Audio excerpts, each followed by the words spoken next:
দেখুন রায়হান সাহেব, আমি আপনার ফিলিংসটা বুঝতে পারছি, কিন্তু আমার কি করার আছে বলুন? টাকা দিয়ে তো আর সব হয় না, তাই না? তাহলে পৃথিবীর সব ধনী লোকেরাই নিজের সমস্ত টাকা পয়সা দিয়ে নিজের আয়ু বাড়িয়ে নিত। কিছু কিছু ক্ষেত্র আছে যেখানে টাকা কোনো ম্যাটার করে না। তবে হ্যাঁ, আপনাদের হাতে একটা চান্স আছে পেশেন্টকে বাঁচানোর। মুহূর্তেই রায়হান সাহেব সহ উপস্থিত সবার মুখে হাসি ফুটল। জয়ের মুখেও হাসি ফুটেছে। যাই হোক, অন্নিহাকে তো বাঁচানো যাবে। জয় কিছু বলতে যাবে তার আগেই রায়হান সাহেব উৎফুল্ল কণ্ঠে বললেন, সত্য বলছেন ডক্টর? আ- আ- আমার মেয়ে সুস্থ হবে? আমাকে কি করতে হবে বলুন, আমি সব করব। আমার মেয়েকে বাঁচানোর জন্য আমি সব কিছু করব। আপনি শুধু একবার বলুন, আমার কি করতে হবে, কি করলে ওকে বাঁচানো যাবে?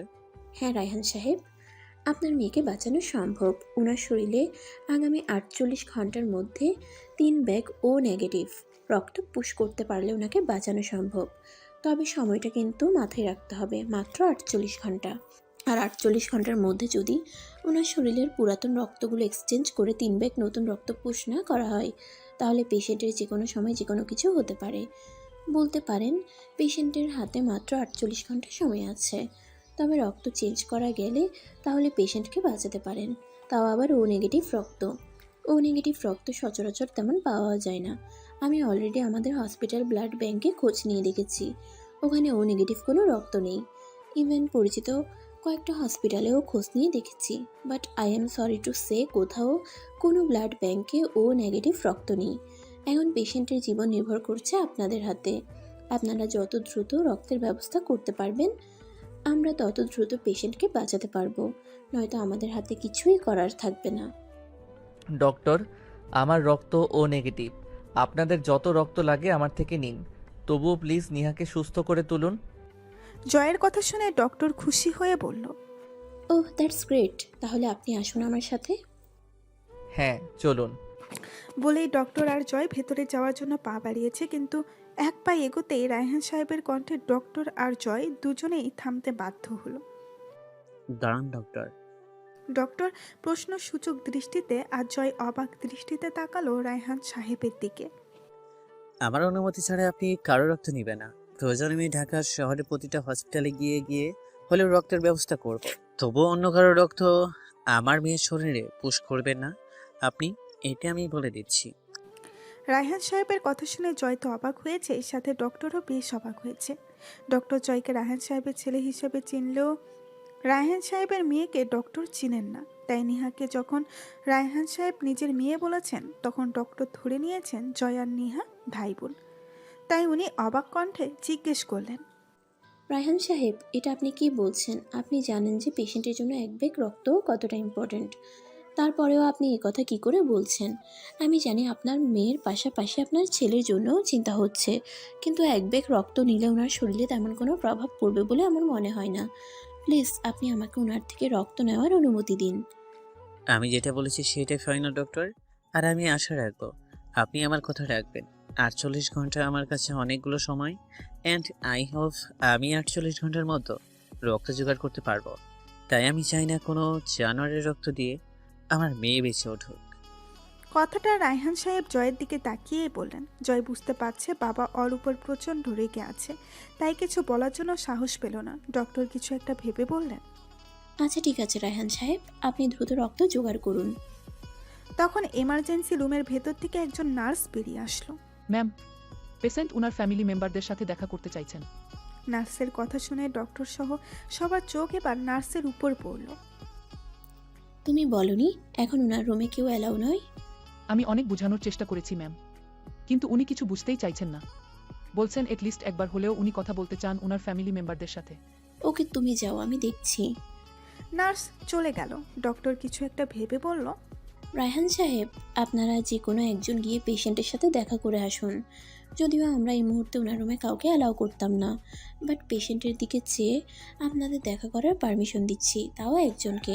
আপনি ডিসাইড করে একজন গিয়ে পেশেন্টের সাথে দেখা করে আসুন, তবে বেশি সময় থাকবেন না। আসছি আমি। আর হ্যাঁ, ব্লাড কালেক্ট হলে দ্রুত আমার সাথে যোগাযোগ করবেন। এই বলে ডক্টর চলে গেলেন। জয়ের খুব ইচ্ছে হলো নিহার সাথে দেখা করার, কিন্তু সেটা সাহস করে বাবাকে বলতে পারল না। তাই ইশারায় মাকে বুঝালো যেন বাবাকে বলে ওকে নিহার রুমে যাওয়ার ব্যবস্থা করে দেয়। শায়লা বেগমও ছেলের ইশারাটা সহজেই বুঝতে পারলেন, তাই দ্রুত স্বামীকে বলে উঠলেন। রায়হান, রায়হান সাহেব নিহার কেবিনে যাওয়ার জন্য সবে এক পা রেখেছিলেন, কিন্তু স্ত্রীর ডাকে থেমে গেলেন। তবে পেছন ঘুরলেন না, আগের মতো সামনের দিকেই মুখ করে দাঁড়িয়ে থেকেই বললেন, কারো কিছু বলার থাকলে সে যেন দ্রুত বলে। আমার এখানে দাঁড়িয়ে থাকার মতো সময় বয়ে যাচ্ছে না। শায়লা বেগম স্বামীর রাগটা বুঝতে পারলেন, তাই উনি সময় ব্যয় না করে তাড়াহুড়া করে বলেই ফেললেন। বলছিলাম যে নেহার কাছে তুমি না গিয়ে জয়কে পাঠালে ভালো হতো না? না মানে জয় তো ওর স্বামী, তাই আমার মনে হয় ওকে পাঠানোটাই ভালো হবে। রায়হান সাহেব কথাগুলো শুনেও কোনো প্রতিক্রিয়া দেখালেন না, বরং কথাগুলো শুনেও না শোনার ভান করে চলে গেলেন। নিজের কেবিনে এত সময় পর শ্বশুরকে ঢুকতে দেখে নিহার মুখে মলিন হাসি ফুটল। রায়হান সাহেব ধীর পায়ে হেঁটে নিহার খাটের কাছে গিয়ে একটা টুল টেনে বসলেন। তারপর নিহার মাথায় হাত বুলিয়ে ভেজা কণ্ঠে বললেন, কেমন আছিস মা? এই তো ভালো বাবা। বাবা, উনি আসলেন না যে? উনি কোথায়? রায়হান সাহেবের বুঝতে দেরি হলো না নিহা উনি বলতে কাকে বুঝিয়েছে। তুই এমন কেন বলতো মা? আমি আবার কেমন বাবা? এই যে যে মানুষটা তোকে জানোয়ারের মতো রোজ মারধর করছে, তুই এখনো তার খবর জানতে চাইছিস? আচ্ছা আমাকে বলিসনি কেন মা? আমাকে কি এত পর ভাবছিস তুই, যে আমার থেকে এমন একটা বিষয় গোপন করে গেলি? নাকি আমি তোর বিয়েটা জয়ের সাথে করিয়েছি বলে আমার উপর এত রাগ তোর? আমাকে তো অন্তত একবার বলতে পারতি। কেন পারিসনি? তোকে এই জানোয়ারটা দিনের পর দিন কষ্ট দিয়ে যাচ্ছে, কেন সব লুকিয়ে গেলি আমার কাছে? আমাকে মুখেই শুধু বাবা বলিস, আসলে আমাকে তুই বাবা মনেই করিস না। শ্বশুরের কথায় নিহা আপত্তি করে বলল, বাবা, এসব আপনি কি বলছেন? আপনি আমার বাবাই, মুখ থেকে নয়। আমি আপনাকে মন থেকেও বাবা হিসেবেই মানি। কেন সবসময় চোখের জল লুকিয়ে মিথ্যা হাসির বায়না করতিস বলতো? মানে? মনে হলো আমাকে বলিসনি কেন তোকে ওই জানোয়ারটা এত কষ্ট দিয়েছে? তোর কাছে যখন জানতে চেয়েছিলাম জয় তোকে ভালোবাসি কিনা, তুই জয়ের সাথে সুখে আছিস কিনা, তখন বলিসনি কেন তুই জানোয়ারটার সাথে সুখী নস? ছি ছি বাবা, এসব আপনি কি বলছেন? মানুষ কখনো জানোয়ার হয় নাকি? মানুষ হলো সৃষ্টির সেরা জীব। আল্লাহ তাআলা মানুষকে সেরা হিসেবেই বানিয়ে পাঠিয়েছে। এইভাবে বলবেন না প্লিজ। আমার কপালে হয়তো এমনটাই লেখা ছিল। কপালের লেখন তো আর খণ্ডাতে পারবো না, তাই না? তুই এত ভালো কেন বলতো মা? কিভাবে পারিস সব সময় চোখের জল লুকিয়ে আসতে? কোথায় আর ভালো হতে পারলাম বাবা? তার আগেই তো উপরওয়ালার ডাক এসে গেছে। নিয়া, এসব কি বলছিস? এমন কথা যেন আর না শুনি। তোর কিছু হবে না, আমি তোকে সুস্থ করে তুলবো। আমি থাকতে আমার মেয়ের কিছু হতেই দিব না। তুই রেস্ট নে, বেশি কথা বলে ডক্টর আবার রাগারাগি করবে।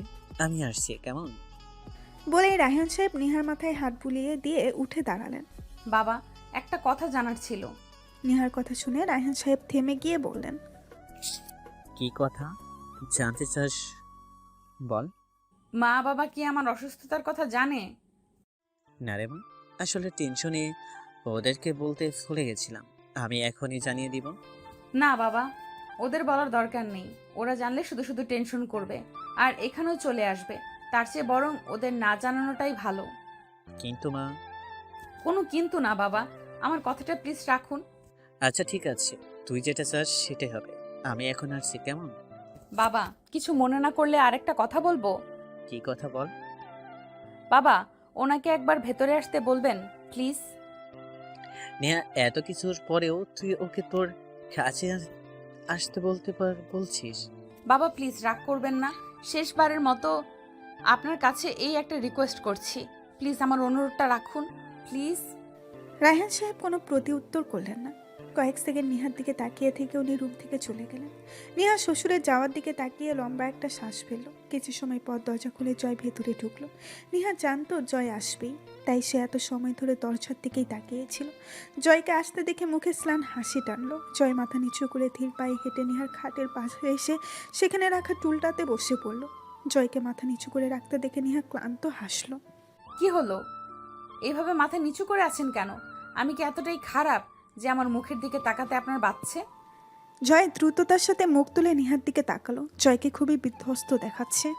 চুলগুলো এলোমেলো, মুখটা শুকনো আর ফ্যাকাশে বর্ণ ধারণ করেছে, কেমন যেন ছন্নছাড়া হয়ে আছে। এক কথায় জয়কে খুবই বিধ্বস্ত দেখাচ্ছে। এ কি, আপনার শরীরে এই অবস্থা কেন? নিজের এমন হাল করে রেখেছেন কেন? কাল রাতেও তো আপনাকে খুবই হ্যান্ডসাম লাগছিল, আর সকাল হতে না হতেই এমন বয়স্ক মানুষের মতো হয়ে গেছেন কেন বলুন তো? এমনটা কেন করলে নিহা? কি করেছি? তোমার জ্বর ছিল আর তুমি আমাকে মিথ্যা বললে কেন? আমি তো তোমার কাছে অনেকবার জানতে চেয়েছি নিহা তোমার জ্বর কিনা, বাট তুমি বরাবরই আমাকে না বলে ভুল প্রমাণ করেছো। কেন নিহা, কেন? যদি বলি বাঁচার ইচ্ছেটাই মরে গিয়েছে, তাই। মানে? মানে হলো, আমার শরীরে 2 কিংবা 3 দিন ধরে জ্বর আসেনি, গত 5 মাস ধরে জ্বর আসছে। আর সেটাও যখন তখন, দিনের বেলায় তেমন না লাগলেও প্রতিদিন রাতেই মনে হতো আমার শরীরটা জ্বর জ্বর লাগছে, কিন্তু আমি কাউকে বুঝতে দেইনি। আমি জানতাম দীর্ঘদিন ধরে শরীরে জ্বর থাকলে নিশ্চিত আমার বড় কিছু হবে, আর সেই রেশ ধরে হয়তো আমি মরেও যেতে পারি। তাই আপনাকে মিথ্যে বলেছি। তবে আপনার রোজ আমাকে মারধর করাটা যে এমন কাজে দিবে আমি সেটাও ভাবতে পারিনি। আমার ইচ্ছেটা আপনার আমাকে দ্বারা মারার আরো বেশি তাড়াতাড়ি পূরণ হয়ে গেল। আসলে কি বলুন তো, আমার না এই নিষ্ঠুর পৃথিবীতে বেঁচে থাকার আর ইচ্ছে নেই। আপনাকে তো আমি আগেই বলেছি, আমি সব সময় নামাজে একটা প্রার্থনাই করি, আর সেটা হলো আল্লাহ যেন আমাকে তাড়াতাড়ি এখান থেকে মুক্তি দেয়। আর হলেও সেটা। আপনাদের আর বেশি দিন আমাকে নিয়ে ভাবতে হবে না, আপনি মুক্ত, একেবারে মুক্ত। হ্যাঁ। নিহা, এ মা, রেগে যাচ্ছেন কেন? আমি তো ভুল কিছু বলিনি, যা সত্যি তাই তো বলেছি। আমি তো আপনার জীবনটাকে নরক বানিয়ে দিয়েছিলাম, তাই আপনাকে এবার মুক্ত করে দিয়ে চলে যাব। আপনার জীবনে আর ফিরবো না, এমন ভাবে যাব যে আর চাইলেও কেউ আমাকে খুঁজে পাবে না। নিহা, আর একটাও বাজে কথা আমি শুনতে চাই না। আর একবার এমন বাজে কথা বললে মেরে মাটিতে পুঁতে দিব বলে দিচ্ছি। মরে গেলে তো এমনিতেও মাটিতেই কবর দিতে হবে, আপনার কষ্ট করে মারতে হবে না। নিহা, ধমক দিচ্ছেন কেন? আপনার তো খুশি হওয়ার কথা। আমি মরে গেলে আপনার জীবন থেকে নিহা নামক আপদটা অন্তত চিরদিনের জন্য বিদায় হবে। আপনি মীরা আপুর সাথে সংসার করতে পারবেন। আপনি তো মীরা আপুকে ভালোবাসেন, আর মীরা আপুও আপনাকে ভালোবাসে। তাই আমার মনে হয় আমার চলে যাওয়াতে আপনার কোনো অসুবিধা হবে না। আমি মরে যাওয়ার পর আপনি মীরা আপুকে বিয়ে করে নিয়েন, আর ওনার সাথে নতুন জীবন শুরু করিয়েন। নিহা, আরেকটা কথা বললে থাপড়ে গাল লাল করে দিব বলে দিচ্ছি। এসব কোন ধরনের কথা? হ্যাঁ, তোমার কিচ্ছু হয়নি আর কিচ্ছু হবেও না। তুমি বাঁচবে, তোমার কিছু হতেই দিবে না ড্যাড। নিহা তাচ্ছিল্যের হাসি হাসলো, হেসে বলল, মিথ্যা সান্ত্বনা কেন দিচ্ছেন বলুন তো? আমি জানি আমার ব্লাড ক্যান্সার ধরা পড়েছে, আর আমি হয়তো কয়েকদিনের অতিথি মাত্র। শুধু শুধু মিথ্যা বলে খুশি করার চেষ্টা করছেন, তাই না? না নিহা, তোমার কিছুই হবে না। কে বলেছে তুমি কয়েকদিনের অতিথি? তোমার কিচ্ছু হয়নি, জাস্ট তোমার শরীরের রক্তগুলো এক্সচেঞ্জ করতে হবে। আর ড্যাড অলরেডি রক্ত খুঁজতে বেরিয়ে গেছে। আমার কথা না হয় বাদই দিলাম, ড্যাড থাকতে তোমার কিচ্ছু হবে না, সে তোমার কিছু হতেই দিবে না। প্লিজ এমন কথাগুলো আর বলো না। তুমি চলে গেলে আমার কি হবে? একবারও কি ভেবে দেখেছো তুমি না থাকলে জয় কিভাবে বাঁচবে? তুমি খুব শীঘ্রই সুস্থ হয়ে যাবে, দেখবে খুব তাড়াতাড়ি ভালো হয়ে যাবে তুমি। আচ্ছা, আপনাকে একটা অনুরোধ করলে রাখবেন? এমনভাবে বলছো কেন? কি করতে হবে বলো। অনুরোধ নয়, আমাকে আদেশ করো। আমি মরে গেলে প্লিজ আমার লাশটা আমার বাবা মায়ের কাছে পাঠিয়ে দিবেন। আবার একই কথা? এমন রেগে যাচ্ছেন কেন? জানেন না মৃত্যু পথযাত্রীর সাথে সুন্দর করে কথা বলতে হয়? Niha please stop. কেন এমন করছো? আমাদের মধ্যে তো সবকিছু ঠিকঠাকই হয়ে গিয়েছিল, তারপরেও কেন এমন কথা বলছো? আদৌ কি আমাদের মধ্যে সব ঠিক হয়েছিল? মানে? কিছু না, পারলে আমায় ক্ষমা করে দিয়েন, আর নিজেকে গুটিয়ে নয় বরং গুছিয়ে নিয়েন। কথাগুলো বলতে বলতে কখন যে নিহার চোখ থেকে জল গড়িয়ে পড়তে লাগলো, নিহার সেটা টেরও পেল না। একে তো নিহার কথাগুলো জয় নিতে পারছিল না, নিহার প্রতিটা কথায় যেন ওর বুকে গিয়ে বিচ্ছে। তার উপর নিহার চোখের জলগুলো যেন ওকে পুরো ভেতর থেকে ভেঙে গুড়িয়ে দিচ্ছে। সব মিলিয়ে জয় আর বেশি সময় বসে থাকতে পারলো না, রুম থেকে বেরিয়ে গেল। তবে বেরিয়ে আসার আগে নিহার কপালে ভালোবাসার পরশ এঁকে দিতে ভুল করলো না জয়। রায়হান সাহেব সারাদিন এই হসপিটাল থেকে ওই হসপিটাল, সেই হসপিটাল থেকে অন্য হসপিটালে ছুটাছুটি করেও এক প্লেট ব্লাডও জোগাড় করতে পারলেন না। শুধু রায়হান সাহেব খুঁজছেন তা কিন্তু নয়, জয়ও রায়হান সাহেবের আড়ালে ব্লাড খুঁজে যাচ্ছে। রিলেটিভস থেকে শুরু করে অফিসের কর্মকর্তা পর্যন্ত কাউকে বাদ দেয়নি, কিন্তু দুর্ভাগ্যবশত কারো রক্তই ম্যাচ করছে না নিহার সাথে। তবে রায়হান সাহেব 3 ব্যাগ রক্তের আশায় ডোনার খুঁজলেও জয় শুধু একজন ডোনারই খুঁজছে, কারণ ও নিজেই তো রক্ত দিতে পারবে। তাহলে 3 জনের কি দরকার? জয় ঠিক করেছে রক্ত ও দিবেই, তবে ড্যাডের সামনে একজন ও নেগেটিভ ব্লাড ডোনেট হাজির করবে, যাতে ড্যাড বুঝতে না পারে রক্ত ওই দিয়েছে, আর ড্যাড যেন মনে করে যে রক্ত জয় নয় ডোনার দিয়েছে। কিন্তু কথাই আছে না, অভাগা যেদিকে যায় সাগর শুকিয়ে যায়। এখানেও ঠিক তাই, বাবা ছেলে মিলে একজন ডোনারও খুঁজে পেল না যে নেহাকে রক্ত দিতে পারবে। রায়হান সাহেব যেন প্রায় ভেঙেই পড়েছেন। ওনার একটাই চিন্তা, আজ পুরোটা দিন ছোটাছুটি করেও 1 ব্যাগ রক্ত জোগাড় করতে পারলো না। কালো যদি এমন হয়, কালো যদি কোনো ডোনার কিংবা রক্ত না পায়, তাহলে কি হবে? নেহাকে কিভাবে বাঁচাবে সে? নেহার কিছু হলে যে নিজেকে ক্ষমা করতে পারবে না। তবে রায়হান সাহেব হতাশ হলেও জয় হতাশ হলো না, কারণ সে সিদ্ধান্ত নিয়েছে যদি কাল দুপুরের আগে কোনো ডোনার না পায় তাহলে সে বাবার বিরুদ্ধে গিয়ে হলেও নেহাকে ব্লাড দিবে। হসপিটালের করিডোরে চিন্তিত মুখ নিয়ে পায়চারি করছে রায়হান সাহেব আর জয়। দুজনের মুখেই ব্যাপক চিন্তার ছাপ। দুজনের চোখেই বারবার ইমার্জেন্সি রুমের দরজার দিকে, হয়তো ভেতর থেকে কেউ আসার অপেক্ষা করছে। কিছু সময় পর একজন ডক্টরকে বেরোতে দেখে রায়হান সাহেব আর জয় দুজনেই দৌড়ে ডক্টরের সামনে গেল। ডক্টর এখনও চুপ করে দাঁড়িয়ে আছে। ডক্টরকে চুপ করে দাঁড়িয়ে থাকতে দেখে বাবার আগেই জয় জিজ্ঞেস করলো, ডক্টর, আমার নিহা কেমন আছে এখন? ওকে সব ব্লাড পুশ করা হয়েছে তো? ও সুস্থ হয়ে যাবে তো এখন? আমরা কিন্তু আপনার কথা মতো 3 ব্যাগ রক্তই জোগাড় করেছি। আমার নিহা নিশ্চয়ই এখন একেবারে সুস্থ হয়ে যাবে, তাই না? ডক্টর নিশ্চুপ। ডক্টরকে চুপ করে থাকতে দেখে জয় এবার রেগে গিয়ে বলল, কি হলো ডক্টর, কিছু বলছেন না কেন? চুপ করে আছেন কেন আপনি? আই এম সরি মিস্টার জয়, আপনারা ব্লাড জোগাড় করতে করতে বেশি দেরি করে ফেলেছেন, তাই I am sorry to say she is no more. ডক্টরের বলা লাস্ট কথাটা যেন জয় আর রায়হান সাহেবের পুরো পৃথিবী থমকে দেওয়ার জন্য যথেষ্ট ছিল। দুজনের মাথায় যেন আকাশ ভেঙে পড়েছে। জয় তো রীতিমতো কাঁপছে, আর রায়হান সাহেব উনি তো এখনো বাকরুদ্ধ হয়ে তাকিয়ে আছে ডক্টরের দিকে। জয় কাঁপা কাঁপা কণ্ঠে বলল, ডক্টর, কি বলছেন কি আপনি? নিশ্চয়ই আপনার কোনো ভুল হচ্ছে। আমার নিহার কিছু হতে পারে না। দেখুন, আমি জানি আপনাদের মেনে নিতে কষ্ট হচ্ছে, বাট যেটা সত্যি সেটা তো মানতেই হবে। প্লিজ আপনারা ভেঙে পড়বেন না। কথাটা বলেই ডক্টর চলে গেলেন সেখান থেকে। রায়হান সাহেব এখনও ঠায় দাঁড়িয়ে আছে, ভাবলে সিন ভাবে হয়তো উনি এখনও মানতে পারছে না নেহা আর তাদের মাঝে নেই। চারপাশটা যেন বিষাদে ছেয়ে গেছে। তখনই ইমার্জেন্সি রুমের দরজা ঠেলে কয়েকজন ওয়ার্ড বয় স্ট্রেচারে করে সাদা চাদরে ঢাকা একটা লাশ নিয়ে ওদের সামনে এসে থামলো। জয় এখনও বিশ্বাসই করতে পারছে না ওর নেহা ওর হওয়ার আগেই ওর থেকে অনেক দূরে চলে গিয়েছে। রায়হান সাহেব শুধু এক দৃষ্টিতে তাকিয়ে আছে লাস্টের দিকে, না এগিয়ে গিয়ে দেখছে আর না কিছু বলছে। উনি যেন কয়েক মিনিটের ব্যবধানে আস্ত একটা পাথরে পরিণত হয়েছে। ওয়ার্ড বয়গুলো স্ট্রাকচারটা সেখানে রেখেই চলে গেলেন। ওরা চলে যেতেই জয় এবার কাঁপা কাঁপা পায়ে স্ট্রেচারে থাকা লাশটির মাথার কাছে গিয়ে দাঁড়ালো। স্ট্রেচারে থাকা মানুষটি আর কেউ নয়, নেহা। সেটা মনে পড়তেই জয়ের হাত পা ক্রমশই ঠান্ডা হয়ে যাচ্ছে। জয় কাঁপা কাঁপা হাতে লাশের মুখের উপর থেকে চাদরটি সরাতেই নেহা নিষ্পাপ মুখটি চোখে পড়ল। সাথে সাথে জয়ের বুকটা ব্যথা করা শুরু করলো। মুহূর্তেই যেন জয়ের আশপাশটা বিষাক্ত বাতাসে ভারী হয়ে যেতে লাগলো, আর পায়ের নিচ থেকে যেন মাটি সরে যেতে লাগলো। জয়ের মনে হচ্ছে ওর কাছ থেকে কেউ ওর আত্মাটা কেড়ে নিয়েছে। জয়ের মুখ দিয়ে যেন কোনো কথাই বের হচ্ছে না এই মুহূর্তে। শুধু নিষ্পলক চাহনিতে তাকিয়ে আছে নেহার মুখের দিকে। নেহার নিষ্প্রাণ্য মুখটির দিকে তাকিয়ে থাকতে থাকতে কখন যে জয়ের চোখ থেকে জল গড়িয়ে পড়ছে জয় সেটা খেয়াল করলো না। শুধু শূন্য দৃষ্টি নিয়ে নেহার মুখ পানে চেয়ে আছে।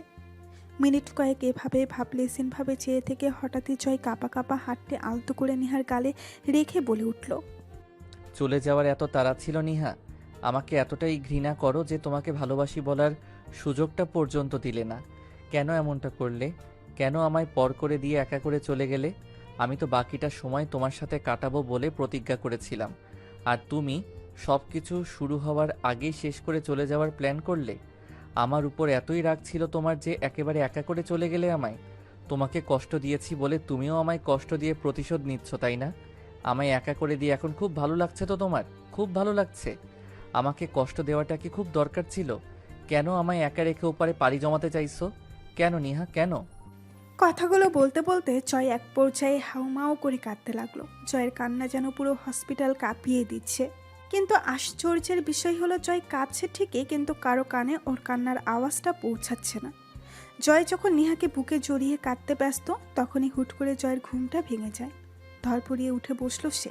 হাত পা এখনও কাঁপছে। চারপাশে তাকিয়ে কিছু সময় আগের ঘটনাটার মিল খুঁজতে গিয়ে নিজেকে নিহার মাথার কাছে রাখা টুলটিতে বসা অবস্থায় আবিষ্কার করলো সে। এ কি, সে তো হসপিটালের করিডোরে নিহাকে জড়িয়ে ধরে কাঁদছিল, আর নিহার লাশটা নিস্তেজ হয়ে পড়েছিল। নিহার কথা মনে পড়তে দ্রুত বেডে শুয়ে থাকা নিহার দিকে তাকালো। নিহা ঘুমাচ্ছে। তার মানে ও কি স্বপ্ন দেখছিল এতক্ষণ? কিন্তু কি ভয়ানক ছিল স্বপ্নটা। ভাবতেই জয়ের হাত পা আবারও থরথর করে কাঁপতে লাগলো। জয় মোবাইলটা বের করে একবার টাইম দেখে নিল, 3:25 বাজে। তার মানে এখন মাঝরাত। কিন্তু মাঝরাতে এমন স্বপ্ন কেন দেখলে সেটা ভাবতেই বুকটা ধুকপুক ধুকপুক করছে জয়ের। জয় বসা থেকে উঠে নিহার মাথার কাছে গিয়ে বসলো।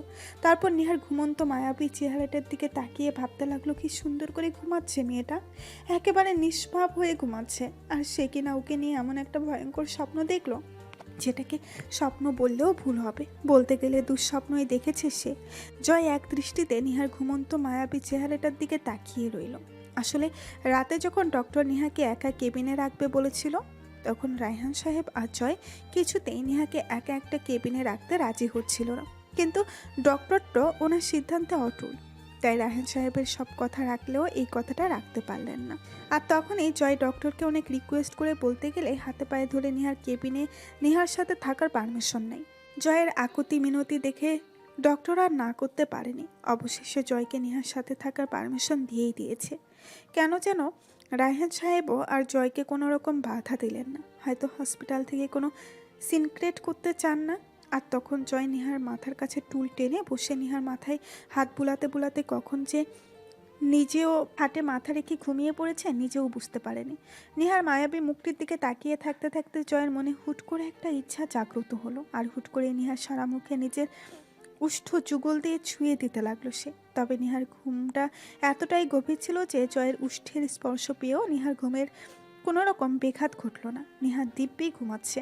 বাকি রাতটা জয় আর ঘুমালো না। নিহা মাথার কাছে বসে নিহার ডান হাতটা নিজের হাতের মুঠোয় নিয়ে পুরোটা সময় নিহার ঘুমন্ত মুখের দিকে তাকিয়েই কাটিয়ে দিল।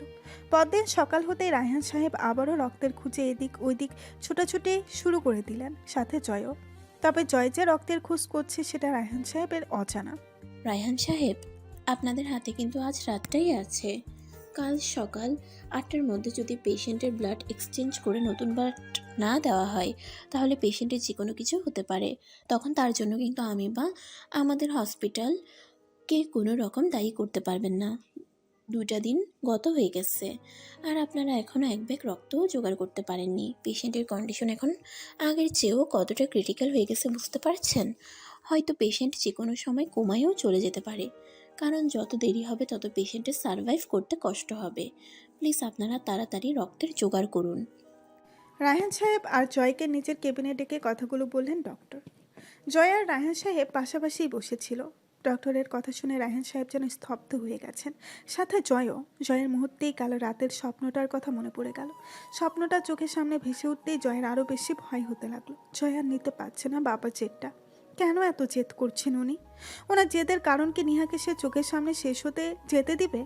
উনি কি বুঝতে পারছে না ওনার জেদের কারণে নিহার অনেক বড় ক্ষতি হয়ে যাবে? ভুল না হয় করেই ফেলেছে সে, তাই বলে এত বড় শাস্তি দেওয়ার মানে কি? আর এখন উনি যেটা করছেন সেটা তো শাস্তি বললেও ভুল হবে, কারণ একজন মৃত্যুর সাথে লড়াই করা ব্যক্তিকে রক্ত দিতে না দেওয়াটা কখনো শাস্তি হিসেবে ধরা যায় না। এটা তো রীতিমতো ওনার ইগো, আর ইগোর কারণে উনি নিহাকে রক্ত দিতে দিচ্ছেন না। জয় আর চুপ থাকবে না। এইভাবে চুপ করে থাকলে কোনো সমস্যার সমাধান হবে না, বই বাড়বে। জয় বাবার দিকে না তাকিয়ে ডক্টরকে উদ্দেশ্য করে বলে উঠল, ডক্টর, ব্লাড আমি দিব। আপনাদের যত ব্যাগ ব্লাড লাগে আমার থেকে নিয়ে নিন। তারপরও প্লিজ আমার নিহাকে বাঁচিয়ে দিন। ওর কিছু হলে আমি নিজেকে কখনো ক্ষমা করতে পারবো না। প্লিজ আপনারা ব্লাড নেওয়ার ব্যবস্থা করুন। 3 ব্যাগ কেন, 5 ব্যাগ ব্লাড লাগলেও আমার থেকে নিয়ে নিন প্লিজ ডক্টর। ডক্টর জয়ের কথা শুনে খুশিই হলেন, কিন্তু গতকালকে রায়হান সাহেবের বাধা দেওয়ার কথাটা মনে পড়তেই উনি রায়হান সাহেবের দিকে তাকালেন। রায়হান সাহেব এক নজর ছেলের দিকে তাকিয়ে আবারও ডক্টরের দিকে তাকিয়ে বললেন, ডক্টর, আমি আমার ব্লাড টেস্ট করার ব্যবস্থা করুন। আর যদি আমার রক্ত ম্যাচ করে যায়, তাহলে যত ব্যাগ রক্ত লাগে আমার থেকে নিয়ে নিন। তাড়াতাড়ি করুন। ভাগ্যর সহায় থাকলে আমার রক্ত আমার মেয়ের সাথে মিলে যেতে পারে। আপনি নিশ্চিত হয়ে বলছেন তো রায়হান সাহেব? না মানে আপনার তো বয়স হয়েছে, তাই বলছিলাম কি আপনি রক্ত দিলে তো আপনি অসুস্থ হয়ে পড়তে পারেন। আমাকে নিয়ে আপনার ভাবতে হবে না ডক্টর, আপনি বরং আমার ব্লাড টেস্ট করার ব্যবস্থা করুন। ডক্টর বুঝতে পারলেন রায়হান সাহেবকে কিছু বলেও লাভ হবে না, তাই আর কোনো রকম কথা না বাড়িয়ে দ্রুত একজন নার্সকে কল করে কেবিনে ডাকলেন আর বললেন শীঘ্রই যেন রায়হান সাহেবের ব্লাড টেস্ট করিয়ে রিপোর্ট ওনার কেবিনে নিয়ে আসে। নার্সও সম্মতি জানিয়ে রায়হান সাহেবকে সাথে নিয়ে বেরিয়ে গেল, তবে জয় সেখানেই বসে রইল। ডক্টর, আমি জানি মিস্টার জয় আপনি কি বলবেন, আপনি একদম টেনশন করবেন না। আমি আপনার বাবার ব্লাড কখনোই নিব না। আমি ওনাকে ল্যাবে পাঠিয়েছি শুধুমাত্র ওনার মনের শান্তির জন্য। যদি ওনার ব্লাড পেশেন্টের সাথে আপনার স্ত্রীর সাথে ম্যাচ হয়েও যায়, তারপরেও আমি ওনার ব্লাড নিব না। প্রয়োজনে ওনাকে মিথ্যা বলবো যে ওনার ব্লাড ম্যাচ করেনি। তখন ওনার কাছে আর কোনো অপশন না থাকলে উনি অবশ্যই ব্লাড দিতে বাধা দিবেন না। হ্যাঁ, আমি মানছি আপনি যেটা করেছেন সেটা একেবারে ভুল করেছেন। আপনাদের অ্যারেঞ্জ ম্যারেজ হতেই পারে, আপনি আপনার স্ত্রীকে ভালো নাই বাসতে পারেন, বাট তাই বলে 19-এর স্বামীদের মতো এইভাবে নির্যাতন করবেন? আপনি একজন শিক্ষিত মানুষ হয়েও এমন একটা কাজ কিভাবে করলেন? আপনাদের মতো শিক্ষিত মানুষরা যদি এমন মূর্খের মতো কাজ করেন, তাহলে সাধারণ মানুষের থেকে আমরা কি আশা করব বলতে পারেন? জয় মাথা নিচু করে রইল। আসলে ডক্টরের কথায় পিঠে ওর কিছু বলার নেই। ও তো কাজই এমন করেছে যে শুধু ডক্টর কেন, যে শুনবে সেই এমন বলবে। এনিওয়ে, এখন কাজের কথায় আসি। আপনি যে ব্লাড দিবেন বলছেন সেটা না হয় ঠিক আছে, বাট আপনি একা 3 ব্যাগ ব্লাড কিভাবে দিবেন? এতে তো আপনার শারীরিক অবনতি হতে পারে। জয় এবার মাথা উঁচু করে ডক্টরের দিকে তাকালো, সরল গলায় বলল, আমার কিচ্ছু হবে না, আপনি শুধু দ্রুত ব্লাড নেওয়ার ব্যবস্থা করুন। একটা মুহূর্ত আমি অপচয় করতে চাই না। Please doctor, do fast. Doctor মাথা উপর নিচ করে সম্মতি জানালো। এরপর খানিক বাদে রায়হান সাহেবের রিপোর্ট হাতে ফিরে আসলেন। ডক্টর কয়েক মিনিট ভালো করে রিপোর্ট দেখার ভান করে রায়হান সাহেবের হতাশ দূর করে ব্লাড ম্যাচ করেনি বলে দিলেন। যদিও রায়হান সাহেবের ব্লাড নিহার সাথে ম্যাচ হয়েছে, বাট ডক্টর তারপরেও মিথ্যা বলেছে ওনার হেলথ কথা ভেবে। কারণ রায়হান সাহেব যদি এই বয়সে 3 ব্যাগ ব্লাড ডোনেট করে তাহলে ওনার ব্যাপক শারীরিক অবনতি হবে, যেটা রিকভার করতে বেশ সময় লাগবে। তাই ডক্টর ওনাকে সোজা না বলে দিয়েছে, অর্থাৎ ব্লাড ম্যাচ করেনি। ডক্টরের কথা শুনে রায়হান সাহেবের যেন এবার শেষ আশার প্রদীপটাও পুশ করে নিভে গেল। রায়হান সাহেব যেন চারপাশটা অন্ধকার দেখতে লাগলো। উপরওয়ালা এতটাই নিষ্ঠুর হতে পারলো? রায়হান সাহেব যখন আর কোনো উপায় খুঁজে পাচ্ছিলেন না, তখন শেষমেশ ডক্টরের পরামর্শকে জয়কে রক্ত দেওয়ার পারমিশন দেয়। কারণ নেহাকে তো বাঁচাতে হবে। 5 দিন পর নেহাকেও হসপিটালে আনা হয়েছে, আজ 1 সপ্তাহ হয়েছে। সেদিনে টাইমলি বেড দিতে পারায় নেহা এই যাত্রায় বেঁচে গিয়েছে। নেহা এখন পুরোপুরি সুস্থ, তবে ডক্টর জানিয়েছে নেহা সুস্থ হলেও এখনও শারীরিক কিছু ফিটনেসের ঘাটতি আছে, যার কারণে ওকে বেশ কিছুদিন রেস্টে থাকতে হবে। যদিও ডক্টর আরও কয়েকদিন হসপিটালে রাখতে বলেছিল নেহাকে, কিন্তু জয় নারাজ। নেহা যেহেতু এখন সুস্থ হয়ে গেছে, তাই আর একদিনও হসপিটালে রাখতে চায় না সে। প্রয়োজনে বাড়িতে নিয়ে গিয়ে জয় ওর টেক কেয়ার করবে, তবু আর 1 মিনিটও এখানে রাখবে না নেহাকে সে। রায়হান সাহেবও ছেলের কথায় একমত পোষণ করলেন, কারণ জয় এই কয়দিনে যে ছোটাছুটি করেছে আর যে হারে নেহার কেয়ার করেছে, তাতে রায়হান সাহেবও জয়ের কথায় সম্মতি জানাতে বাধ্য হলেন। এই 7 দিন জয়ের কেয়ার দেখে নেহাও বুঝে গেছে স্বামী নামক মানুষটা ওকে এখন কতটা ভালোবাসে। জয় যে ওকে চোখে হারায় সেটা এখন নেহা হাড়ে হাড়ে বুঝতে পারে। এই 7 দিনে এমন একটা দিন যায়নি যেদিন জয় নেহাকে নিজের হাতে খাইয়ে দেয়নি। নেহাকে ওয়াশরুমে যাওয়া থেকে শুরু করে খাবার খাওয়া পর্যন্ত সব কিছুতে জয় নেহাকে হেল্প করেছে। এই কয়দিন জয় একরকম নেহার সাথে মিশেছিল বলা চলে। নেহাও এতে বেশ খুশি, কারণ এতদিন হলেও সে স্বামীর ভালোবাসা তো পাচ্ছে। এই জন্যই বোধহয় মানুষ বলে, দুঃখ না থাকলে সুখের মূল্য কখনোই বোঝা যেত না। প্রথমের দিকে জয়ের থেকে কষ্ট আর আঘাত পেলেও এখন যেন জয়ের ভালোবাসায় আস্তে আস্তে সব সুখে পরিণত হচ্ছে নেহার। শায়লা বেগম আর জেসিও নেহার প্রতি আগের থেকে অনেকটা ভালো হয়ে গেছে। এই 7 দিনে প্রতিদিনে একবার হলেও মা মেয়ে দুজনে এসে নেহাকে দেখে গিয়েছে। যদিও শায়লা বেগম নেহার কাছে থাকতে চেয়েছিলেন, কিন্তু জয় থাকতে দেয়নি। কেন সেটা অজানা। আজ নিহাকে রিলিজ দিবে বিধায় জয় আর রায়হান সাহেব সকাল থেকেই ছোটাছুটি করছেন। আসলে হসপিটালের কিছু ফর্মালিটিস আছে না, তাই অবশেষে সকল ফর্মালিটিস পূরণ করে বিকেলের দিকে নেহাকে রিলিজ দেওয়া হলো। আর বাসায় আসতে আসতে সন্ধ্যা হয়ে গেল। বাসার সামনে এসে কলিং বেল চাপতেই ঋতু এসে দরজা খুলে দিল। ঋতু তো নেহাকে দেখে ভারী খুশি। নেহাকে দৌড়ে এসে জড়িয়ে ধরল সে। কেমন আছো ভাবি? ও আল্লাহ, তোমারে কতদিন পর দেখতাছি। আমার যে কি ভালো লাগতেছে। আল্লাহ আমার দোয়া কবুল করছে। আমি নামাজ পড়ে পড়ে প্রতিদিন বলছি যেন তুমি তাড়াতাড়ি সুস্থ হইয়া যাও। তোমার এখন কেমন লাগতেছে? ভালো লাগতেছে তো? ঋতুর এক নাগারে বলা এতগুলো কথা শুনে নিহা হাসলো, হেসে বলল, ঋতু, এই তো দম ফেলো। ঋতু, একটু তো দম ফেলো। এতগুলো প্রশ্ন একসাথে করলে কোনটা রেখে কোনটার উত্তর দিব? হ্যাঁ, আমি এখন ভালো আছি। তোমাদের দোয়া কি বিফলে যেতে পারে? তোমরা সবাই দোয়া করেছো বলেই হয়তো আল্লাহ তাআলা আবারও আমাকে এই পৃথিবীর সৌন্দর্য দেখার সুযোগ দিয়েছেন। তুমি ভালো আছো তো? ঋতু এবার নিহাকে ছেড়ে দিয়ে নিহার মুখোমুখি দাঁড়ালো, হেসে বলল, হ্যাঁ ভাবি, ভালো আছি। ঋতু, আমি কিন্তু তোমার উপর রাগ করেছি। এইটা কি কোন ভাবি? কেন রাগ করছেন আমার লগে? আমি আবার কিটা করছি? তুমি আমায় দেখতে গেলে না কেন? ঋতু এবার দ্রুত এক হাতে কান ধরে মুখটা কাছুমাছু করে বলল, দুঃখিত ভাবি, আসলে হসপিটালে রান্না আর বাড়ির রান্না একা হাতে সব কাজ সামলাতে সামলাতে যাইতে পারিনি। আর তাছাড়া সব কাজ ফেলে যখন কাল যাইতে চাইছিলাম তখন বড় সাহেব বললেন যে আজ তোমারে বাড়িতে আনা হইব, তাই আর যাওয়া হয়নি। প্লিজ রাগ কইরা থাইকো না আমার উপর। ঋতুর প্লিজ বলা শুনে নিহা হেসে দিল, হেসে বলল, আচ্ছা ঠিক আছে, তোমার সাথে কি আমি রাগ করে থাকতে পারি?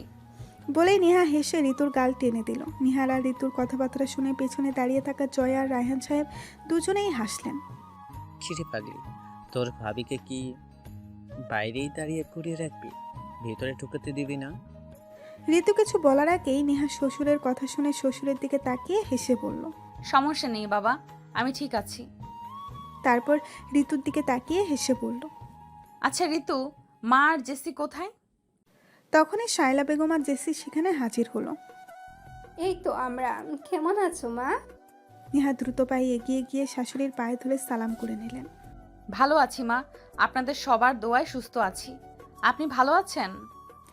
শায়লা বেগম নিহার মাথায় হাত বুলিয়ে দিয়ে হাসি মুখে বললেন, হ্যাঁ রে মা, ভালো আছি। কেমন আছো ভাবি? জেসির প্রশ্ন শুনে নিহা এবার জেসির সামনে গিয়ে দাঁড়ালো, হাসি মুখে বলল, ভালো আছি ননদিনী, তোমার কি খবর? ভালো। ততক্ষণে জয় আর রায়হান সাহেব ভেতরে ঢুকে পড়েছেন। দুজনেই খুব বেশি ক্লান্ত, তাই নিজেদের রুমে না গিয়ে দুজনেই সোফায় ধপাস করে বসে পড়ল। নেহা যখন ওদের সাথে টুকটাক কথা বলছিল তখনই রায়হান সাহেব ডেকে উঠলেন। ঋতু, নিয়াকে রুমে নিয়ে যায়। ডক্টর ওকে বেশি সময় হাঁটা চলা করতে বারণ করেছে। নিয়ে যা, আমার রুমে যা। বেশি সময় দাঁড়িয়ে থাকিস না, রুমে গিয়ে রেস্ট নে। ডক্টর কি বলছে মনে নেই? ঋতুও সম্মতি জানালো। ভাবি চলো, রুমে চলো বলেই ঋতু নিহাকে সাথে করে উপরে যাওয়ার জন্য সিঁড়ির দিকে হাঁটা ধরলো। তবে ওদের সিঁড়িতে আর পা রাখা হলো না। তার আগেই রায়হান সাহেবের ডাক কানে আসলো। নিহা আর ঋতু দুজনেই ফিরে তাকালো। ঋতু, উপরে যাচ্ছিস কেন? রায়হান সাহেবের প্রশ্ন শুনে উপস্থিত সবাই অবাক হলো। রায়হান সাহেব হঠাৎ এমন প্রশ্ন কেন করলো সেটা বুঝে আসছে না কারো। তবে রায়হান সাহেবকে কে কি ভাবছে সেটা তোয়াক্কা করলেন না। উনি আবারও বললেন, ঋতু যা, ওকে তোর রুমে নিয়ে যা।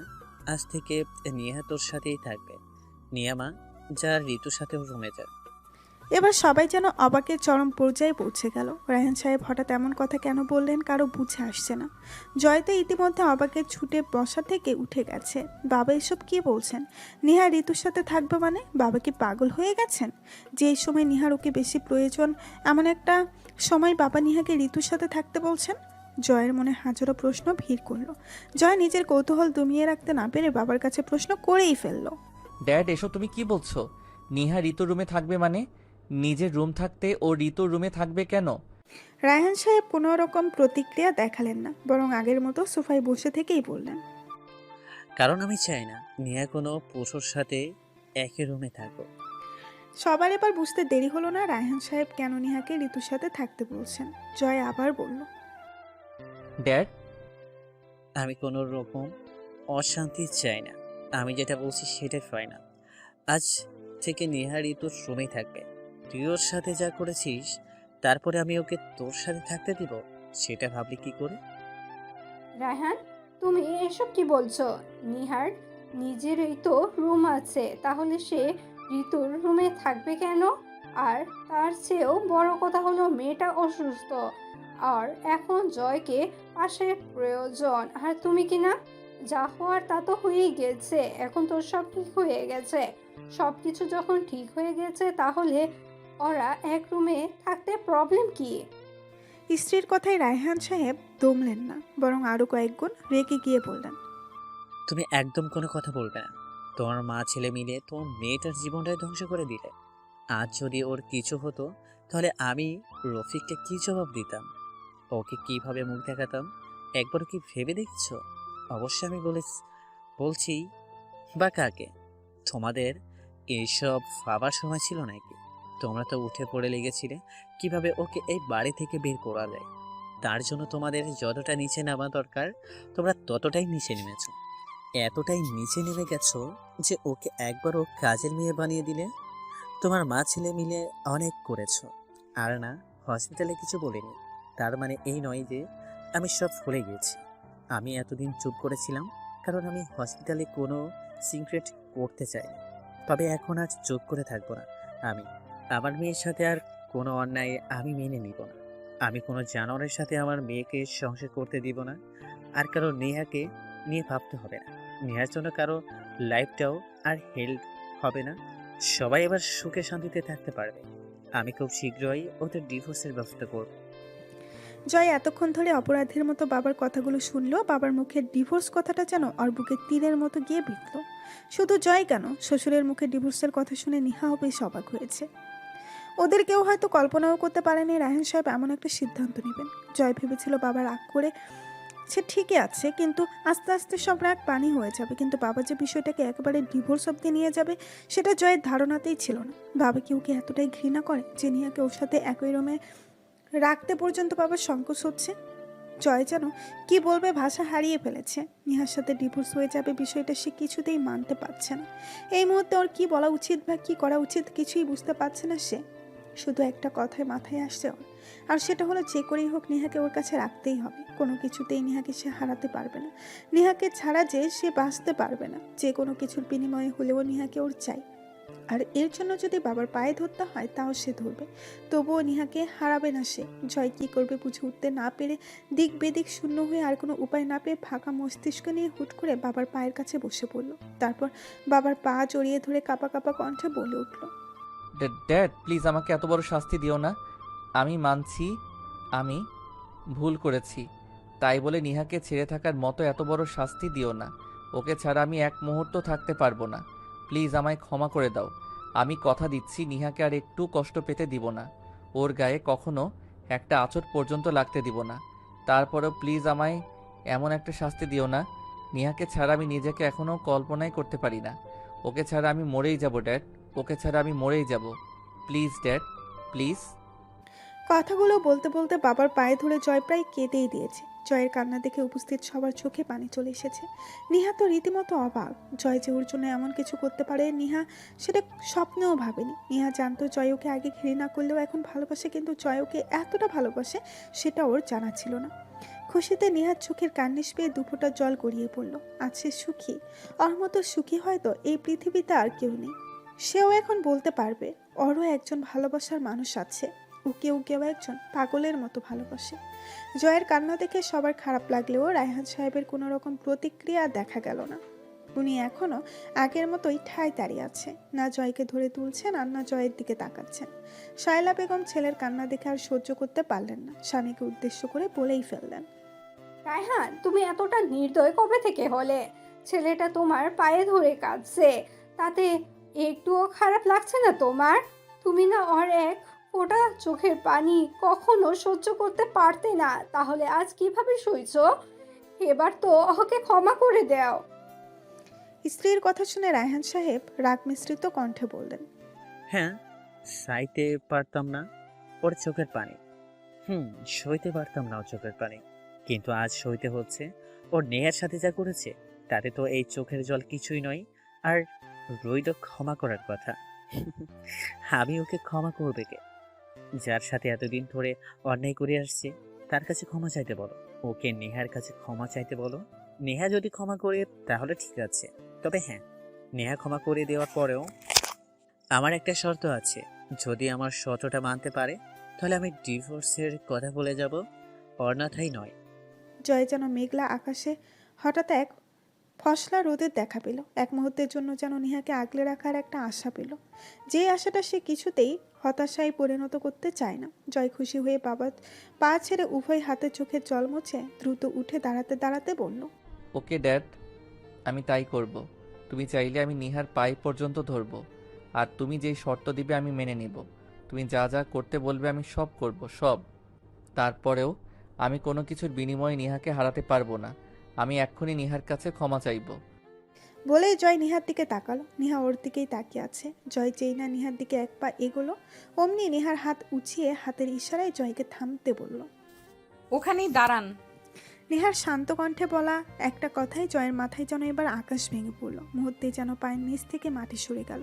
তার মানে কি নিহা ওকে এখন দূরে ঠেলে দিবে? তাহলে কি নিহা এখনো ওকে ক্ষমা করতে পারেনি? জয়ের যেন বুকের বাপাসটাই সিনচিন ব্যথা অনুভব হলো। নেহা যদি এখন বলে ওকে সে ক্ষমা করতে পারবে না, তাহলে তো সব শেষ, বেঁচে থেকেও মরে যাবে সে। জয় কাঁপা কাঁপা কণ্ঠে বলল, নিহা, আমি যদি ক্ষমা চাওয়ার জন্য হয় তাহলে ওখানেই দাঁড়িয়ে থাকুন, আমার কাছে আসার দরকার নেই। নাটক সিনেমার হিরোদের মতো এখন আপনিও শুরু করে দিয়েন না আবার। নিহা, আমি অনেক অন্যায় করেছি তোমার সাথে, না বুঝে তোমাকে অনেক কষ্ট দিয়েছি, প্লিজ আমাকে মাফ করে দাও, এইসবই বলবেন তো? তাহলে আমার কাছে আসার দরকার নেই। এটা কোনো নাটক সিনেমা নয় যে আপনি অপরাধ করে বাবার কথায় আমার কাছে এসে ক্ষমা চাইবেন। আর আমিও নাটক সিনেমার নায়িকাদের মতন বলবো না আমি আপনাকে ক্ষমা করতে পারবো না, আপনি আমার সাথে যা করেছেন এসবের পরে আমার আপনাকে ক্ষমা করা সম্ভব না, আমি কিছুতেই আপনাকে ক্ষমা করতে পারবো না। এসব নাটক সিনেমাতেই হয়, বাস্তবে নয়। আর এটা কোনো নাটক সিনেমা নয়, এটা বাস্তবতা। এখানে সব হয় কিন্তু নাটক নয়। মানছি আপনি ভুল করেছেন, আর সেই সূত্রে আমার উচিত আপনার উপর রাগ করা। কিন্তু আপনি কি কখনো শুনেছেন কোনো স্ত্রী তার স্বামীর উপর রাগ করে থাকতে পেরেছে? আমিও পারিনি। আপনি যেই মুহূর্তে বলেছেন আপনি আমাকে ভালোবাসেন, আমি সেই মুহূর্তেই আপনার করা সব ভুল ভুলে গিয়েছি। কারণ একটা মেয়ের জন্য স্বামীর ভালোবাসার চেয়ে বড় আর কিছুই হতে পারে না। আর যেখানে আপনার কোনো ভুলই আমার মনে নেই, সেখানে ক্ষমা শব্দটা আসছে কোথা থেকে? হ্যাঁ, নেহার কথা শুনে সবাই যেন এক প্রকার মুগ্ধ হয়ে তাকিয়ে আছে ওর দিকে। এমন করে কখনো কোনো মেয়ে আছে বলেছে কিনা রায়হান সাহেব কিংবা শায়লা বেগম কারো কাছেই জানা নেই। নেহা এত সুন্দর করে কথাগুলো বলেছে যে সবাই মুগ্ধ না হয়ে পারল না। জয় তো খুশিতে কি বলবে সেটাই খুঁজে পাচ্ছে না। দৌড়ে গিয়ে নেহার সামনে দাঁড়ালো। তারপর দু হাতে নেহার মুখটা ধরে নেহার মুখের দিকে তাকিয়ে উৎফুল্ল কণ্ঠে বলল, thanks Niha, thank you so much. তখনই রায়হান সাহেব বলে উঠলেন। আমার শর্তের কথা মনে আছে তো? নেহাকে ছেড়ে দিয়ে জয় হাসি মুখে বাবার দিকে তাকালো, বলল, বলো ড্যাড, তোমার সব শর্ত আমি মানব। বলো কি শর্ত? আমার কাছে প্রমিস করতে হবে যে তুই আর কখনো নেহাকে কোনো রকম কষ্ট দিবি না, আর ওর গায়ে কখনো একটা ফুলের টোকাও দিবি না, সবসময় ওকে ভালোবাসবি। যদি আমার সব শর্ত মানতে পারিস তাহলে তুই নেহাকে পাবি, অন্যথায় আমার সিদ্ধান্ত অটুট থাকবে। আর আমি কি সিদ্ধান্ত নিয়েছি নিশ্চয়ই মনে আছে। আমার কি মাথা খারাপ যে আবারও সেম ভুল করতে যাব? একবার কষ্ট দিয়েছি বলে এখনো রুমে যেতে পারিনি। আরেকবার কষ্ট দিলে যে ঘরেও জায়গা হবে না সেটা আমি পরিষ্কার বুঝতে পারছি। জয়, আমি কিন্তু সিরিয়াস। না ড্যাড, আর কখনো নিহাকে কষ্ট দিব না, কারণ ওর কষ্ট যে আমার কষ্ট। এখন ওকে কষ্ট দিলে তার চেয়ে দ্বিগুণ কষ্ট আমার নিজের হয়। আর ইউ নো হোয়াট, মনীষীরা বলে গেছেন তাকে কখনো কষ্ট দিও না, যাকে কষ্ট দিলে তার চেয়ে দ্বিগুণ কষ্ট তোমার নিজের হয়। নিহাকে কষ্ট দেওয়ার ভুলটা আর দ্বিতীয়বার করা তো দূর, ভাববও না। আর রইল গায়ে হাত তোলার কথা, সেই দিনটা হয়তো আর কখনো আসবে না। ওকে ফাইন, কথাগুলো যেন মনে থাকে। এখন নেহাকে রুমে নিয়ে যা। এখন থেকে ওকে টেক কেয়ার করার দায়িত্ব কিন্তু তোর। সে তো অবশ্যই। হসপিটালে থাকতে কি টেক কেয়ার করিনি? আমি থাকতে নেহার জন্য অন্য কেউ প্রয়োজন হবে না। আমরা কি বানের জলে ভেসে এসেছি? শুধু তুই কেয়ার করে একা সব ক্রেডিট নিয়ে নিবি, আমাদেরকে নিতে দিবি না? মায়ের সাথে তাল মিলিয়ে জেসিও বলে উঠল, হ্যাঁ মম, আমিও সেটাই বলতে চাইছিলাম, আমরা কি কিছুই করব না? আমাদেরকে তো একটু সুযোগ দে। ওদের ভাই বোনের কথা শুনে নিহা মিটমিট করে হাসতে লাগলো। নিহা আজ খুব খুশি। আজ তার সংসারটা সুখে পরিপূর্ণ। যেই দিনটার জন্য এতদিন ধরে সে সব কষ্ট মুখ বুজে সহ্য করেছে, অবশেষে আজ সেই দিনটা ওর কাছে ধরা দিল। রাতের খাবার শেষ করে জয় রুমে এসেছে বেশ কিছুক্ষণ হয়ে গেছে, কিন্তু নিহা এখনও রুমে আসেনি। তবে কাজের জন্য নয়, কারণ জয় আর রায়হান সাহেবের করা আদেশ নিহা যেন কিচেনে না যায়। নিহা মূলত শায়লা বেগমের সাথে কোনো একটা বিষয়ে কথা বলছে। আসলে শায়লা বেগমই খাবার টেবিলে নিহাকে খাবার খেয়ে ওনার রুমে যেতে বলেছেন। কি একটা জরুরি কথা আছে না, তাই জয় আগেই রুমে চলে এসেছে। জয় শুয়ে শুয়ে মোবাইল টিপছিল, তখনই নিহা রুমে এসে ঢুকলো। নিহাকে আসতে দেখে জয় মোবাইলটা সেন্টার টেবিলের উপরে রেখে নিহার দিকে তাকালো। নিহা এক পলক জয়ের দিকে তাকিয়ে দরজা লাগিয়ে দিয়ে সোজা বিছানায় এসে পা ঝুলিয়ে বসলো। জয় এবার এক পাশ হয়ে শুয়ে বালিশে এক হাত ঠেকিয়ে হাতের উপর মাথা রেখে হাসি হাসি মুখ করে নিহার দিকে ফিরল। জয়কে এভাবে শুতে দেখে নিহাও এবার মুচকি হেসে বিছানায় পা তুলে জয়ের দিকে ফিরে বসলো। স্যার কি কিছু বলবেন? মম কেন ডেকেছিল? তেমন কিছু না, এই পেন্ডেন্টটা দেওয়ার জন্যই ডেকেছিলেন। এটা নাকি এই বাড়ির বউদের বরণ করার সময় দেওয়া হয়। মাকে নাকি ওনার শাশুড়ি মা এটা বিয়ের দিন পরিয়ে দিয়েছিল, কিন্তু আমাকে তো তখন দিতে পারেননি, তাই আজ দিয়েছেন। গলায় চেইনের সাথে ঝুলে থাকা পদকটি ধরে কথাগুলো বলল নিহা। জয় আরেকটু নড়ে চড়ে শুয়ে বলল, ব্যাস এইটুকুই? আর কিছুর জন্য ডাকিনি? শুধু এটা দেওয়ার জন্যই ডেকেছে? না মানে আসলে এতদিনকার করা ভুলগুলোর জন্য ক্ষমাও চেয়েছিলেন। তাই বলো। মম যখন তোমাকে তার রুমে ডাকলো তখনই আমি বুঝে গিয়েছিলাম এমন কিছুই হবে। নিহা কিছু বলল না। জয় এবার একটু নড়ে চড়ে মাথার নিচে দুই হাত রেখে সোজা হয়ে শুলো। তারপর কিছু একটা ভেবে ইতস্তত গলায় বলল, আচ্ছা নিহা, একটা কথা বলবো? বলুন না। আচ্ছা, তুমি আমাকে সত্যি ক্ষমা করেছো তো? ক্ষমা না করলে কি করবেন? কি আর করব, জঙ্গলে বনবাস চলে যাব। পারবেন আমাকে ছেড়ে যেতে? আগে হলে হয়তো পারতাম, বাট এখন সম্ভব না। তাই বুঝি। তারপর দুজনের মাঝে পিনপতন নীরবতা বিরাজ করলো কিছু সময়। নীরবতার সুতো ছিঁড়ে জয় বলল, নিহা সত্যি করে বলো না, আমাকে সত্যি ক্ষমা করেছো তো? এখন কি প্রমাণও দিতে হবে?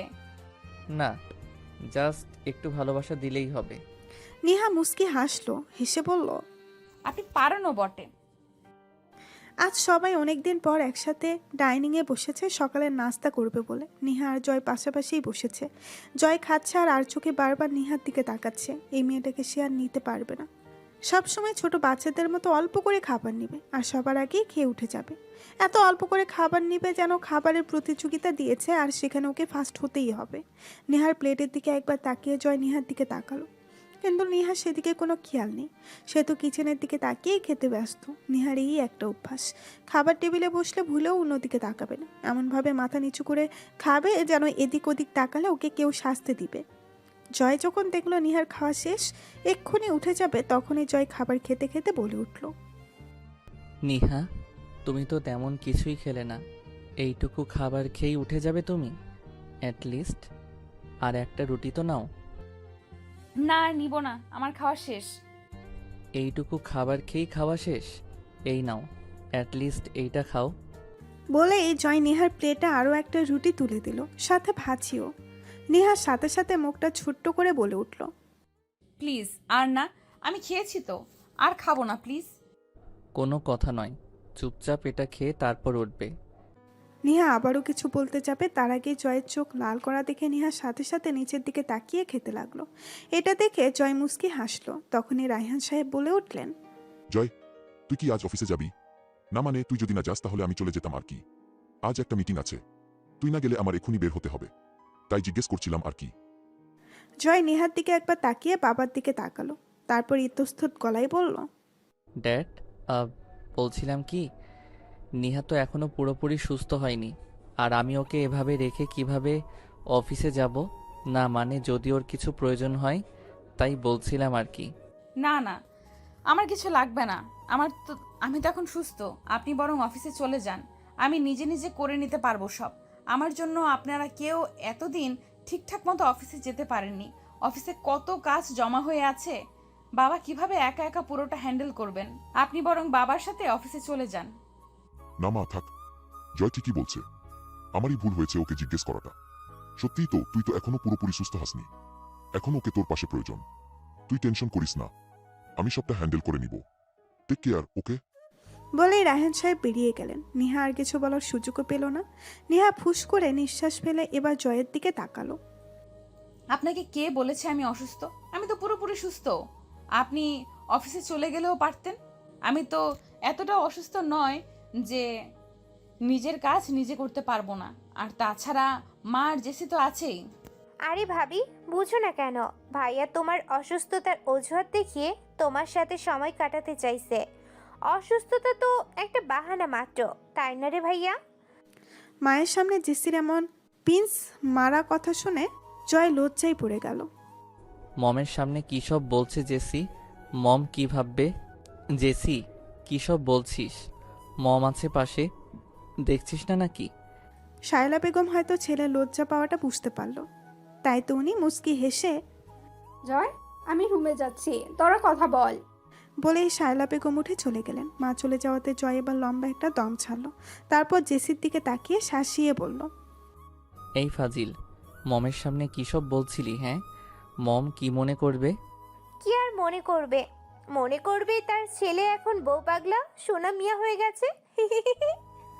অনেক পাকনা হয়ে গেছিস, তাই না?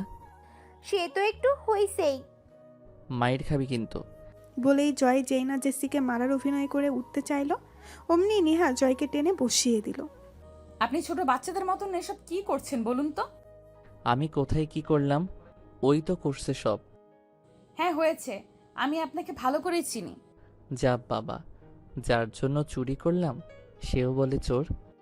আপনাকে কি আমি বলেছি চুরি করতে? দেখলি, ভাবিও কিন্তু আমার পক্ষে। আচ্ছা, 1 মিনিট। তোদের মধ্যে সব কিছু তো ঠিকঠাক হয়ে গেছে, তাহলে ভাবি এখনো তোকে আপনি করে বলছে কেন? তুই ভাবিকে বলিসনি তুমি করে বলতে? যেভাবে নায়ক নায়িকাকে বলে। জয় নিহার দিকে তাকিয়েই ছিল। জেসির কথা শুনে এক পলক জেসির দিকে তাকিয়ে আবারও নিহার দিকে তাকালো, তারপর বলল, না, বলিনি, কারণ আমি নিজেই চাই না নিহা আমাকে তুমি করে বলুক। এ কি, কেন? কারণ নিহার আপনি করে বলাটাই আমার শুনতে ভালো লাগে। আসলে সব সময় তুমি করে বললেই যে ভালোবাসা বেশি থাকে তা কিন্তু নয়। নিহা যখন আমাকে বলে আপনি শুনুন, শুনছেন, শুনুন না, আপনি শুনছেন, তখন আমার কত ভালো লাগে আর কত মিষ্টি লাগে সেটা আমি বলে বোঝাতে পারবো না। তাই আমি ওকে কখনো বলিনি তুমি করে বলতে। আমি চাই নিহা আমাকে বরাবরের মতো আপনি করে বলুক। ওর আপনি করে বলারটাই আমার কাছে অনেক বেশি আবেদনময়ী লাগে। জয় কথাগুলো এতটাই আবেগ দিয়ে বলছিল যে নিহা মুগ্ধ হয়ে অপলকভাবে ওর দিকে তাকিয়ে আছে। জেসি বুঝতে পারলো ভাই তার আবেগ প্রবণ হয়ে গেছে, তাই মুস্কি হেসে গলা খাকুড়ে দিয়ে বলে উঠল সে, ভাইয়া, এটা কিন্তু বেডরুম নয়। তোদের সাথে থার্ড পারসন হিসেবে আমিও কিন্তু আছি। আবেগ একটু কমাও। জয় এত সময় অন্যমনস্ক হয়ে কথাগুলো বলছিল। হঠাৎ জেসির কথার ধ্যান ভাঙল। একটু আগে বলা কথাগুলো মনে পড়তেই জয়ের একটু লজ্জা অনুভূতি হলো, কিন্তু মুখে প্রকাশ করলো না সেটা, বরং মুখে স্বাভাবিক ভাব বজায় রেখেই বলল, তুই আছিস তো কি হয়েছে? তাই বলে আমি কি আমার ফিলিংসটাও প্রকাশ করতে পারবো না? মাঝখানে কেটে গিয়েছে আরও মাসখানেক সময়। নিহাও এখন পুরোপুরি সুস্থ হয়ে নিহাও এখন পুরোপুরি সুস্থ হয়ে গেছে। জয় আর নেহার দিনগুলো ভালোই কাটছে। বিশেষ করে নেহার দিনগুলো খুব আনন্দে কাটছে, আর কাটবে নাই বা কেন? এখন যে ওর মতো সুখী আর কেউ নেই। হ্যাঁ, নেহা এখন সুখী। ওর মতো সুখী হয়তো আর কেউ নেই, কারণ এখন এই বাড়ির সবাই ওকে অনেক ভালোবাসে। জয় থেকে শুরু করে শায়লা বেগম, জেসি সবাই ওকে ভালোবাসে। শায়লা বেগম নেহাকে নিজের মেয়ের মতো করে ভালোবাসে এখন, আর জেসি নিজের বোনের মতো সবসময় নেহার সাথে থাকবে। বাকি রইল জয়ের কথা। জয় যেন নেহা ছাড়া এখন কিছুই বোঝে না। যতটুকু সময় অফিসে থাকবে থাকবে, তারপর বাকিটা সময় সে নেহার সাথেই কাটাবে। নেহাকে যেন এখন সে চোখে হারায়। নেহার একটু কষ্ট যেন জয়ের পুরো পৃথিবীটাকে থামিয়ে দেয়। নেহার যাতে কোনো কাজ করতে না হয় তার জন্য বাবাকে বলে আরও একজন ফিমেল সার্ভেন্ট রেখেছে সে। বলতে গেলে নেহার কোনো কষ্টই এখন সহ্য করতে পারে না সে। নেহার যেন কোনো কিছুতেই অসুবিধা না হয় সেই দিকে জয় সবসময় তৎপর। নেহাকে যেন এক মুহূর্তের জন্য একা ছাড়তে চায় না। এমনকি অফিসে গেলে সেখান থেকেও কমপক্ষে দিনে 10 থেকে 15 বার কল করে নেহার খোঁজ নেবে। জয়ের পুরো পৃথিবীটাই এখন নেহা, ওকে ছাড়া যেন সে বাঁচতেই পারবে না। নেহার একটা আহ শব্দ যেন জয় সমস্ত ইন্দ্রিয়কে থামিয়ে দিতেই যথেষ্ট। এক কথায় নেহাকে এখন পাগলের মতো ভালোবাসা।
এবার বলো কি বলতে চাও।